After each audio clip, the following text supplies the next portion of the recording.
In 15 years in Hollywood, no one in Hollywood has a memory of going to a sold-out Kevin Hart show, there being a line for him ever getting a standing ovation at any comedy club. He already had his deals when he got here. Have we heard of a comedian that came to L.A. and in his first year in L.A. he had his own sitcom on network television and had his own movie called Soul Plane that he was leading? No, we've never heard of that before that person or since that person. What do you think a plant is? Maybe people don't understand the definitions of these words. He just did his documentary with Chris Rock where he shows you that his whole upbringing in comedy was on the East Coast. Yeah, it was. So how simultaneously was he here in Los Angeles doing the same thing? It didn't happen. It didn't happen. And I hate to seem like a petty individual for picking apart lies, but Jussie Smollett gonna keep lying until you say we don't believe you. Like, it's important in the checks and balances of the universe that liars not get to make complete narratives for themselves. Are you not afraid about being blackballed again? These are some power people. What do you mean again? These people are not powerful. Satan can't create anything. That includes blessings for his people. That's why, you know what the #1 job of somebody that sold their soul in Hollywood is? What? Is to act like it didn't happen. They all do the same job. Why do you think Gary Owen can't cross over and he already white and been in comedy for 25 years? If what I say ain't the case. It's a cabal. It's a consortium. They rock with who they rock with and they don't with who they don't. But I'm not scared of being the competition any more than you were when you lined up across from a superior team. Yeah, on paper, they're a better team. Right. They have all the assets and resources and we don't. But let us get on the line, boy, and see if that factors in. I guarantee you it won't. Wow. Because Shannon Sharp got to be a different person than that other person. Absolutely. And he always was. That doesn't change when I change teams. That remains the same.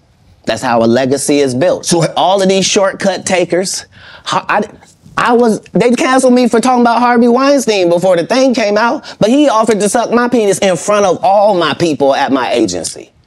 What am I supposed to do? He did all of that. I'm thinking I'm the only black person on the script. I get there, there's 3 other black guys on there. Woo. Huh. So you wonder what they did to get there? I told him no. What y'all do? And this is why when I walk in a room, heads go down.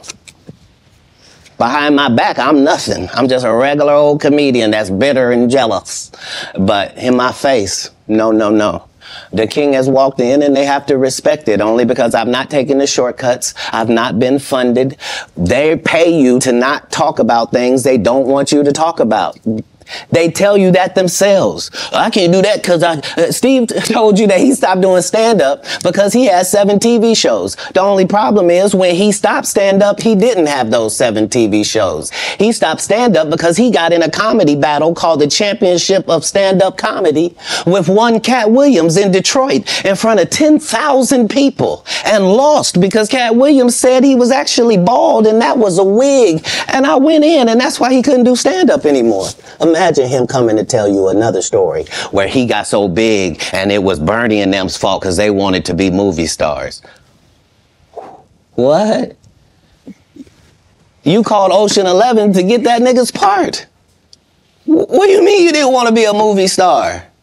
So on the behalf of Bernie, I would have to say what I have to say. Have you ever been on tour with any of these guys? Every guy I mentioned to you is not funny out there in real life. So no. Faison's never done his own tour in 30 years. Steve Harvey don't do stand-up no more. Cedric doesn't write. I'm sorry, he doesn't write. Ricky Smiley has been playing the same old black woman forever. Like, you can't get a young fan base with that. Like, you got to be doing karaoke around the country to make that work. Right. And he is. But I'm a stand-up comedian. This is my 19th 100-city tour. I'm not going to have a conversation with these lazy bums that'll take a shortcut at any point. Yes, it's easier for you to juice than to get in the gym. But you don't get to bring that body in here talking crazy. Talk about how good you look. What?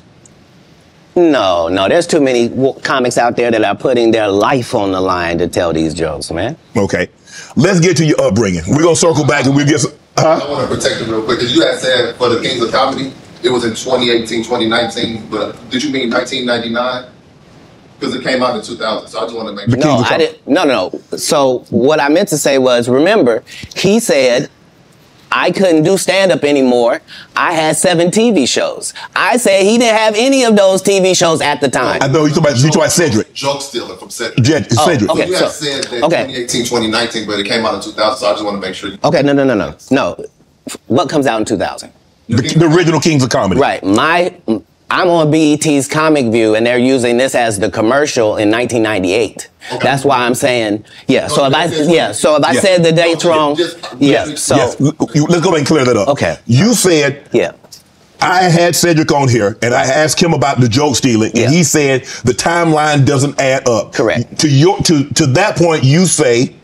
Right. So he thought that I was just a no-name comedian and that he could take this joke and nobody would know. Right. The issue was that I had already done this particular joke on BET's Comic View twice. Right. It had done so well on BET's Comic View that they had made it part of the commercial. So part of the commercial of make sure you tune in to BET was you seeing me doing this joke. Right. And this joke is one of those jokes in comedy where you set it up and it takes a little longer to set it up, takes about 3 minutes, but then you're just hitting them with jokes after that because you don't have to set it up. Right. Mark Curry had already helped me work on this joke because I thought it was good because I was getting a standing ovation on it. He had me go back in the lab and help me craft it to be an even more powerful joke. So this is not just a random joke. This is my very best joke, and it's my last joke, and it's my closing joke. Okay. 1998, I'm doing this joke. It's on Comic View. Cedric comes to the Comedy Store. He watches me in the audience. He comes backstage. He tells me what a great job I did and how much he loves the joke. 2 years later, he's doing that as his last joke on the Kings of Comedy. And he's doing it verbatim. He's just changed my car into a spaceship. Him and Steve had already apologized for me, so I gave him a pass for a decade. Why would you sit here and be like, I saw Katt 30 times, and Katt didn't do, as I stand before you, Shannon,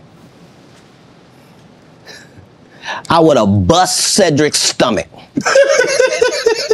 There was nothing that would have kept me from one of these in that patch right there. Like, are you kidding me? Why would you downplay me like that? Why did I give you a pass if you were just gonna lie? And so that's what I'm saying. Like, they're all a group. Cedric, Steve, Ricky, they've been a group. Everybody knows that. They've been aligned. And there are these alliances in comedy. And if you stand against them, then they sometimes have a problem. But we don't let that change the content because that's all you know me for, is that I'm quite likely to tell the whole truth and nothing but the truth, so help me God. That's what these comics understand, is that I'm not doing nothing for clout. I don't even recognize clout. But eventually the Lord is going to let me and you be in one hallway. A lot of these dudes go, Kevin Hart done went 25 years without ever being in the same building with me at the same time. If I go in the building, he walk out. You've never seen us in the same building ever in 25 years. Like, it's like that. Why? Yes. Because I'm really the product. It's not what you think. I am never under the influence of anything. I'm always in my right mind. I'm always a physical specimen. And when you see me, I'm much, much bigger than you had thought. I have far less play in me than you would like. And I'm relentless. I'm out there. I'm still, to this day, I play 11 games of basketball with a 20-year-old. The record is 92-6. This is just in the yard, just to the rack, just cause. You work out, Katt? You work out, Katt? Not to the gym. You don't work out in the gym? You do push-ups, sit-ups? My whole life it was just push-ups and sit-ups only. I would do like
100 push-ups a day. Just. I thought you were gonna say 1,000. No, because this is literally every day. Right. This is not for the for the gram. You know what I mean? Like literally 100 a day. And I would do push-ups, and then I tore both my rotator cuffs, and so it was only thanks to golf that I was even able to get my stuff back.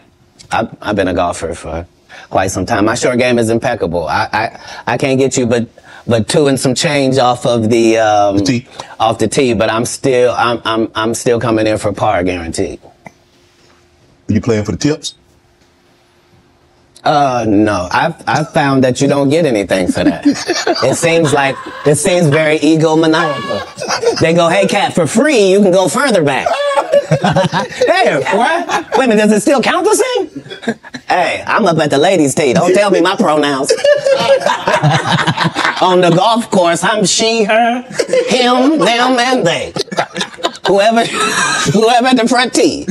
For a 5-year period, every single movie that Kevin Hart did was a movie that had been on my desk. That all I had said was, just, can we take some of this step and fetch it shit out? And then I can do it. Like, it don't need to be overtly homosexual, because I'm not homosexual, right? It doesn't need that to be funny, right? And me saying that and them going, oh yeah, no problem. And then going to give it to this other guy and having him do it just like it was. And acting like I'm a bad person because I keep standing on my standard. But, yeah, it's interesting, but I wouldn't change it for the world. Like, again, I'm on the winning side of these decisions. Will there ever be another Comic View, Def Comedy Jam? Could that, in today, in 24, 25, 26, could we see that again? They've already announced it. It's already going. You didn't know? Yeah, Kevin Hart purchased it, so he's now doing Comic View. That happened at the same time that they gave DC Young Fly Hollywood Squares. Where? Yeah, because they tell you that there's no gatekeepers, but we keep seeing the same people open the gate. Didn't Kevin open the gate and let Tiffany in? Ain't he now opening it up for... Don't such and such open the gate? What do you mean ain't no gatekeepers? There's 100 gates out here. Would you? Everyone I've seen got a keeper. Would you have wanted to do Comic View or Def Comedy Jam? Would you have wanted to be? I think we just mentioned I did them both. No, I'm saying he purchased the rights and refranchise it. Nope. They didn't offer it to me anyway.